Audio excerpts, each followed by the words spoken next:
Abram suas Bíblias em Mateus, primeiro livro do Novo Testamento, Mateus, capítulo 1. Mateus, capítulo 1. Vou estar lendo a partir do versículo de número 18. Mateus 1, a partir do versículo de número 18.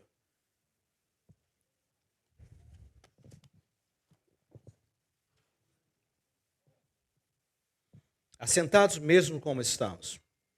Você pode acompanhar na sua Bíblia, ou você pode ouvir a leitura da Palavra de Deus. Ora, o nascimento de Jesus Cristo foi assim.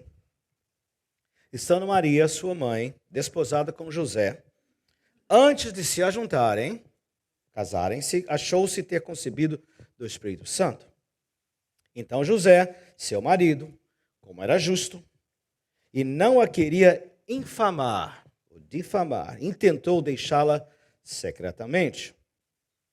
E projetando ele isso, eis que em sonho lhe apareceu um anjo do Senhor, dizendo: José, filho de Davi, não temas receber a Maria, tua mulher, porque o que nela está gerado é do Espírito Santo. E ela dará à luz um filho, e lhe porás o nome de Jesus, porque ele salvará o seu povo dos seus pecados. Tudo isso aconteceu para que se cumprisse o que foi dito da parte do Senhor pelo profeta, que diz: eis que a virgem conceberá e dará à luz um filho, e ele será chamado pelo nome de Emanuel. Emanuel traduzido é Deus conosco. E José, despertando do sonho, fez como o anjo do Senhor lhe ordenara, e recebeu a sua mulher, e não a conheceu, até que deu à luz seu filho, o primogênito, e pôs-lhe o nome de Jesus. Essa é a palavra do Senhor. Você pode dizer amém para isso? O domingo hoje marca o início do calendário cristão. Ah, pastor, como é que é esse negócio de calendário cristão? Nós temos um calendário cristão que começa com o nascimento de Jesus e ele vai até a glorificação do Senhor Jesus. Domingo passado foi o domingo considerado no calendário cristão como o rei, Cristo o rei. Ele está no seu topo, toda a sua obra já completa.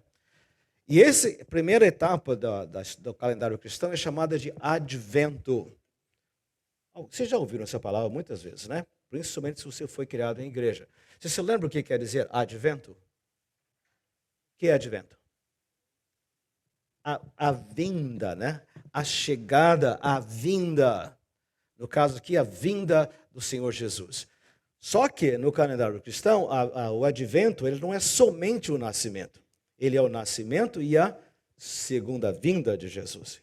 Nós sabemos isso, que ele veio uma vez como Salvador e ele virá outra vez como Rei para nos levar, para estarmos para sempre com ele, sua segunda vinda. Então o advento cobre essas duas partes.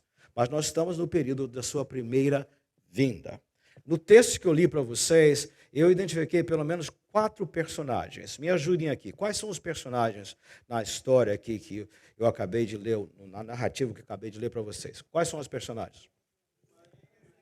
Maria, José, anjos e Pai, Filho e Espírito Santo. Vamos, Deus, né? Então 4, não é isso? Então Maria, José, o anjo e também Deus. Porque há muito nesse texto. Nós podíamos ficar aqui bastante tempo só assim, olhando em detalhes e coisas boas. Mas eu gostaria de trazer para você, tirar aqui dessas páginas, apenas 2 personagens. José e Deus. E em Deus você vai ver toda a obra do Pai, Filho e do Espírito Santo. Quando eu falar de José, eu não quero que você fique pensando assim, o pastor está levantando, né, enchendo a bola de José porque ele é homem. Não, não é isso. Eu creio que todos os textos, a palavra de Deus fala isso. Nada que está na Bíblia foi colocado só para encher o espaço. Ok, está faltando alguma coisa que vamos colocar. Não, não. Tudo que está aí tem um propósito. É para o nosso ensino, para o nosso exemplo, para o nosso encorajamento. Eu queria que você olhasse, homem ou mulher, para a vida de José e ver como alguém cheio do Espírito Santo, porque só alguém cheio do Espírito Santo pode se comportar assim, trabalha em situações que estão fora da nossa compreensão. Nós falamos do Natal, tão bonito, né? O jumentinho, ali a manjedoura, os animais, os pastores, os anjos e tudo mais. Mas você já pensou no absurdo de que é a virgem conceber? Você já parou para pensar nesse absurdo, é miraculoso? E como que um homem como você e eu, com as mesmas paixões, lida com isso? Principalmente envolvendo aquele a quem ele ama. Como nós trabalharíamos com alguma coisa assim tão extraordinária? Vamos ver? Como é que José lidou com essa questão dessa concepção pelo Espírito Santo? E que o mesmo Espírito Santo que está no José possa trabalhar em nós, porque eu creio que está aí com um propósito, para que nós saibamos, ele não é perfeito, mas alguém que está nas mãos do Senhor, guiado pelo Senhor, pode agir assim, nós devemos agir assim. Vamos lá então com José. O que nós sabemos dele? O que esse texto revela sobre José? Eu não hesitei, né? Eu perguntei, Cláudio, o que você acha desse termo? Um homem apaixonado. E apaixonado por quem? Pode falar com vontade? Com Maria. Por que o senhor sabe isso, pastor? Como é que o senhor sabe que esse homem era apaixonado, né? Por Maria. O texto nos ajuda. Então, o que eu fiz é o seguinte, eu coloquei apenas deixa eu voltar aqui um pouquinho, né? Eu coloquei apenas alguns textos e coloquei assim, em negrito e sublinhado, para fazer. Olha só, a Maria estava desposada com José. Que coisa é essa de desposada? Ou é namorada, ou é noiva, ou é esposa. Naquele tempo, na época de José e Maria, antes de que o casal estivesse agora casado completamente, eles iam, né, dar promessa, depois eles tinham esse desposado, né? Era um termo que dizia o seguinte: um ano antes da data marcada do casamento, eles faziam uma cerimônia de votos. Não simplesmente começava assim, não. Havia toda uma cerimônia, com participação de pessoas importantes na sua vida, de testemunhas e tudo mais, e havia um voto. E aquele voto era sério, como um casamento. Eu sei que as coisas mudam ao longo dos anos, mas eu me lembro quando, 40 e tantos anos atrás, Cláudia, que eu fui pedir a Cláudia, queria casar-se com ela, a família toda se reuniu, todo mundo vestido direitinho, tinha que chegar lá e pedir permissão ao pai na sala. Lógico que se ele falasse não, ia ser um problema, né? Mas você notou? Era mais intenso do que isso. Porque essa cerimônia era uma promessa que José e Maria fizeram essa promessa. Agora, a partir daquele momento, um ano separados. José foi para o seu lado, Maria ficou lá com seus pais. E durante aquele ano eles já estavam comprometidos com o outro. E é neste ano, olha só o texto, gente. Achou-se ter concebido do Espírito Santo. Aí você tem que parar e pensar. Nós não temos convicção absoluta de como foi isso. Mas quando achou-se o seguinte, notaram que ela estava grávida. Maria já havia sido comunicado, mas provavelmente ela não compartilhou isso. Por que ela não compartilhou? Porque é um absurdo. Vou dizer o quê? Eu estou grávida do Espírito Santo? E as pessoas iam, tudo bem. Ele faz isso todo dia. E provavelmente ela não falou para o José. E além disso, se você olhar no texto, já tem Lucas e Mateus, você vai perceber que ela passou 3 meses com a sua prima Isabel, a mãe de João Batista.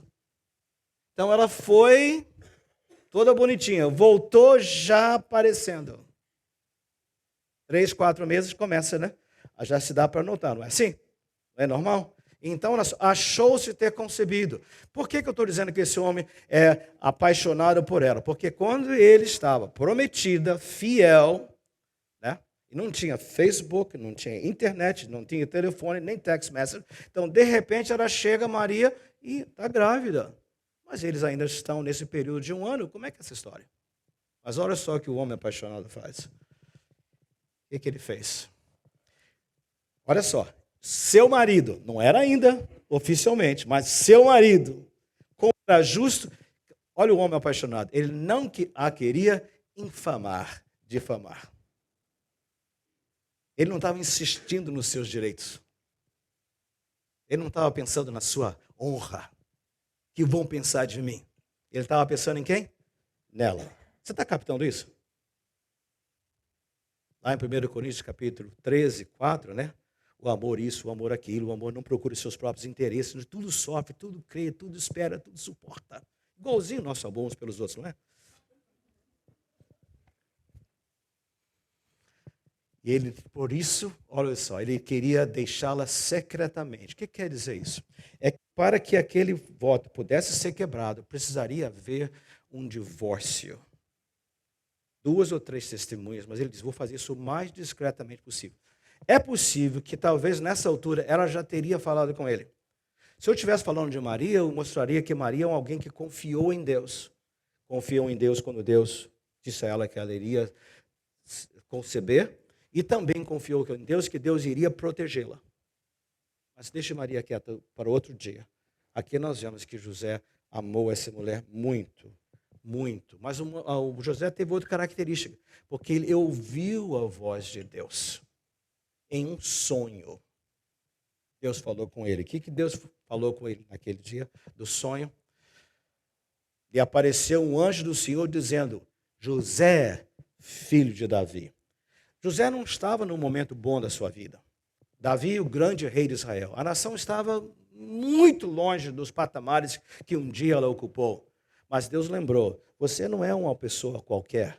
Você é da descendência de Davi, através de quem eu vou trazer o Messias. Então ele traz essa palavra para ele. Lembra da sua identidade. Quando você estiver aí passando um sufoco, lembra quem você é. Quem você é em Cristo Jesus. Amados por Deus, nova criatura, cheio do Espírito Santo, salvo por Deus, né? E agora vem Deus e fala com ele, que nela está gerado do Espírito Santo. Irmãos, eu sei que quando Deus fala, e a gente precisa ouvir. Mas não é verdade que muitas vezes ele fala e a gente vai para o outro lado? Ele fala direita, a gente vai para a esquerda, fala esquerda, a gente vai para a direita, não obedece. Ele mostra não só um homem apaixonado, mas também um homem que ouve a voz de Deus. E assim ele fez. Mas ele fez mais que isso. Ele obedeceu a voz de Deus. Qual foi a voz de Deus? Moço, olha, recebe Maria. Porque o que está acontecendo é algo extraordinário. José podia dizer assim, eu não entendo nada. Nunca vi isso. Você já notou que na Bíblia inteira, nascimentos extraordinários, que eu me lembrei, rapidamente notei, né? Nós tivemos o caso de Isaac, né? Sara já bastante idosa, Abraão, até em Hebreus fala assim, ele já era como, sexualmente, já como morto, o homem já não dava conta de nada. Deus interviu, mas usou o esposo e esposa. Samuel, Ana, lembra-se a mãe de Samuel, Ana e seu marido Eucana, ela estava desesperada. Não podia conceber, estéril. Deus interviu, mas usou o casal. A própria Isabel no Novo Testamento, a mãe de João Batista, ela não tinha como, mas Deus entrou e interviu. Com o caso de Maria, extraordinário. Isso fez com que esse homem pudesse entender. Deus faz coisas extraordinárias. Está notando isso?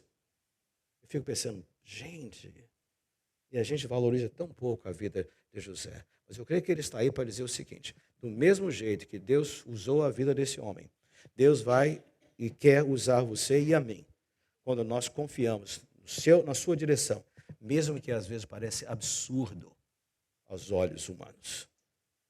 Tudo bem? Vamos ver então na parte de Deus, para que nós possamos rapidamente. E quanto ao Senhor? E, aliás, no obedece à voz de Deus, ele não a conheceu, ou seja, ele não teve relações sexuais com Maria até que Jesus nascesse. Então, a Maria concebeu, a Virgem concebeu, e a partir depois do nascimento de Jesus foi quando eles agora consumaram o seu relacionamento, de acordo com a palavra, tiveram filhos e filhas, quatro homens, pelo menos, que nós temos nas Escrituras, mas depois, então ele obedeceu à voz de Deus, ele esperou, porque ele sabia que Deus estava agindo. E quanto ao nosso Deus, o que é que nós descobrimos dele? Rapidamente, eu creio que duas coisas muito, muito, muito importantes. Primeira, Deus nunca desiste de nós. Nunca desiste de nós. Como é que o senhor sabe isso, pastor? Porque ele nos dá um Salvador. Irmãos, separação, Deus e nós. Quem foi que se separou de Deus? Fomos nós. Fomos nós. Quando Jesus contou a parábola do filho pródigo, lembra-se? Tem o pai, aí vem o filho e faz o quê? Pede a herança. Não é um absurdo o filho pedir herança quando o pai nem morreu ainda? Dá-me o que é meu, o que eu quero ir embora. Nós fizemos isso lá no jardim, na criação, Adão e Eva, e esse pecado passou para nós. Essa é a nossa inclinação. Senhor, eu não quero saber de nada. Nós nos separamos. Então Deus tinha todo o direito de dizer, ok, é isso que vocês querem, então fizeram uma cama, agora durmam nela. Você quer isso? Mas Ele não faz isso. Ele nos dá um Salvador. E esse Salvador, olha só, e ela dará à luz um filho, e lhe porás o nome de Jesus. Deus instruindo José. Olha que coisa linda. E ela dará à luz a um filho, não seu filho. Vai dar à luz a um filho, porque é o filho de Deus. E lhe porás o nome, mas você vai ser o pai, legal. Nos papéis, no cartório, é o seu nome que vai estar. Uau! Porque ele salvará o seu povo dos seus pecados. Jesus, provavelmente você já sabe isso. O nome Jesus literalmente quer dizer assim, o Senhor salva. É isso que quer dizer. Se você quiser ser bem original, é Jeová salva. Toda vez que você fala Jesus, você está declarando, Deus salva, o Senhor salva. Salva de quê? Vai nos salvar dos nossos pecados. Mas Ele não só nos salva, Ele também promete nunca nos deixar, porque o texto fala que Ele vai nos dar o Salvador, mas também vai nos dar o Emanuel. Olha só que coisa linda. Eis que a Virgem conceberá e dará à luz um filho, e se lhe será chamado pelo nome de...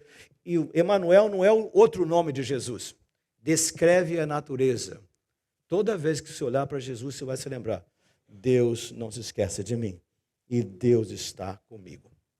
Nós sabemos isso, né? Deus quer estar conosco, Deus amou o mundo de tal maneira que Ele deu seu Filho no gênero para que todo aquele que nele crê não pereça, mas tenha vida eterna, né? Ele estava em Cristo, então, e o Verbo se fez carne e habitou entre nós. Olha só, conosco, na grande comissão, Ele está falando que eu estarei convosco até o final dos tempos, e Ele, Jesus, prestes a partir, disse, eu não vou deixar vocês órfãos, vou mandar o Espírito Santo. Olha a promessa. Emanuel, sempre conosco. Oh, eu não sei você. Como eu preciso ouvir isso? Deus nunca desiste de mim. Nunca desiste. Não importa. Recentemente falamos, até os nossos erros, até as nossas péssimas escolhas, até nossos tropeções, Deus usa de uma maneira extraordinária para nos manter, nos trazer de volta ao caminho. Está captando isso? Então, o que advento quer dizer? Que advento quer dizer o seguinte, que eu posso, nas coisas, nos momentos mais difíceis, como o exemplo de José, uma pessoa que confia no Senhor, que ouve a voz do Senhor, que entende que o Senhor tem planos, às vezes que para mim a compreensão não faz sentido nenhum, mas eu confio nele e me entrego a ele, obedeço a sua voz, sigo a sua voz. Mas principalmente que eu tenho um Deus que nunca desiste de mim e que promete que nunca vai me deixar. Ao celebrar o advento, compre bastante presente. Me compre uns presentes também, tá? Não. Mas pense sempre nisso aqui. O que quer dizer o advento? Meu Deus, Ele nunca desiste de mim. E meu Deus nunca vai me deixar só. Ele está comigo todo o tempo. Em nome de Jesus. Vamos orar? Pedir aos irmãos que vão me ajudar a celebrar a ceia para que venham nesse momento. Pai querido, muito obrigado, Senhor, pela sua palavra, pela sua presença em nossas vidas. Oh, Deus. Oh, Pai querido. Obrigado pelo exemplo, Pai, de José. Obrigado, Senhor, porque eu não preciso ficar tentando me comparar com ele, melhor, pior, não, nada disso. Porque o que nós vemos aqui é um ser humano, imperfeito como eu, mas que ouviu a sua voz, obedeceu a sua voz, e nós também podemos fazê-lo. Use-nos, ó Pai. Mas, ó Deus, obrigado, porque o Senhor nunca desiste de nós. E obrigado, Senhor, porque o Senhor nunca irá nos deixar. Nós te louvamos, Senhor, em nome de Jesus. Amém.